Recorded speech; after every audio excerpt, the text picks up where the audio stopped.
This is an in-progress product review of the Healthy Juicer by Lexen.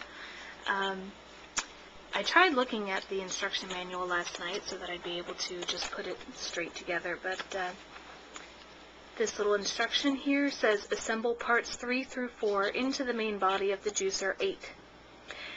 That is pretty much as far as the instructions go, but the pieces 3 through 4 are this piece here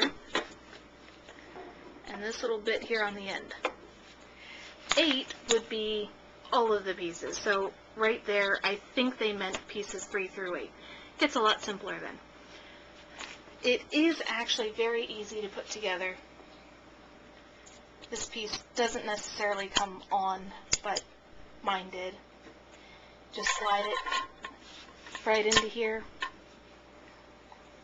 This piece has a little nylon ring inside it.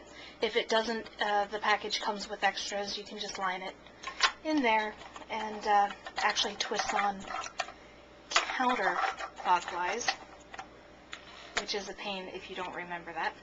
Little tiny cap goes on there. That goes on clockwise. That's all pretty normal. Slides right in like that. That's very easy. Put this clip into a small hole in the back. Oh, it's not that small. And see, my counters are a little shallow, so the only place that I can twist it on is right here in the corner to get it nice and tight without breaking my fingers or anything else. Then the handle, you have to line up the grooves, and then clockwise to tighten it. Now the problem is, if you have a setup like my counter, where the only place that it'll fit with the clip to hold it steady in the corner is when you try to turn the handle, it does that. So I'm going to have to take it over to the breakfast nook, set it up again, and then try to juice. Now that I have the juicer set up somewhere that it shouldn't have any problems, this is a 2-piece juice catching cup. Has the mesh wire to catch any large lumps. The thing is, the diagram shows that it goes here on the side. If you don't realize that that little lip there curves around, you won't see that the little juice spout is under here, above the clip, in front of the handle, in a very awkward spot. So hopefully that won't drip badly. It looks like it's lined up all right. And you have to get your own little, nope, that's the wrong one. You're supposed to lock this in place.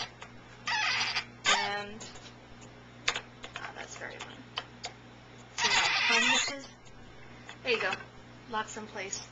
And then take a snip of my friend Fred here. I had to grow my own wheatgrass. There isn't anybody around here that sells it.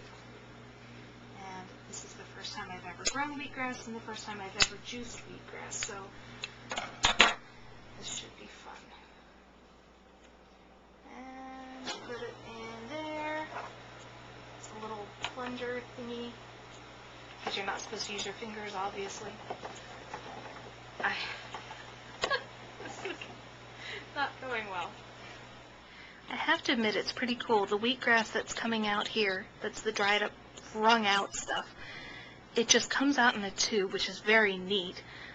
If you manage to trim your wheatgrass plant a little better than I do, the whole thing really shouldn't be making a mess. The juice is just now starting to drip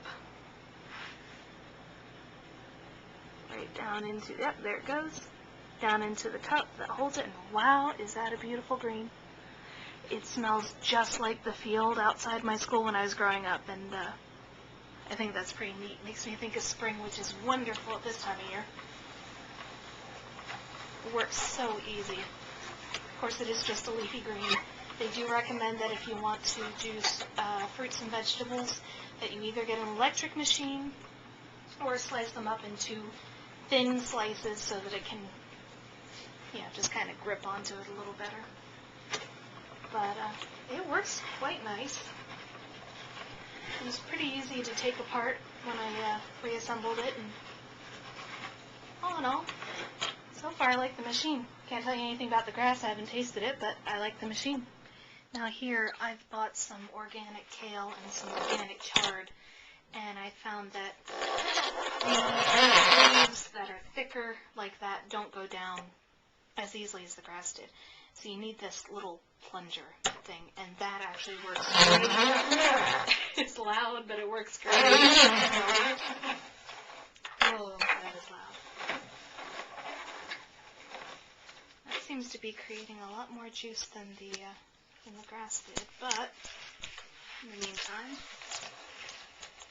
following instructions not to use my fingers to push it down.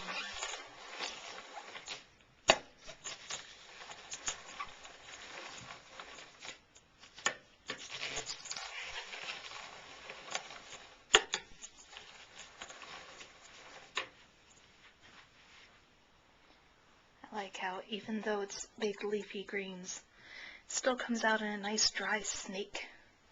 Although it does drip. I might just need to tighten that, but you'll want to put something down under the bowl if the bowl doesn't go the whole way back down. But other than that, the machine works very well and is fairly easy to clean, but it can drip a bit. There is one bad thing about the design of this cup.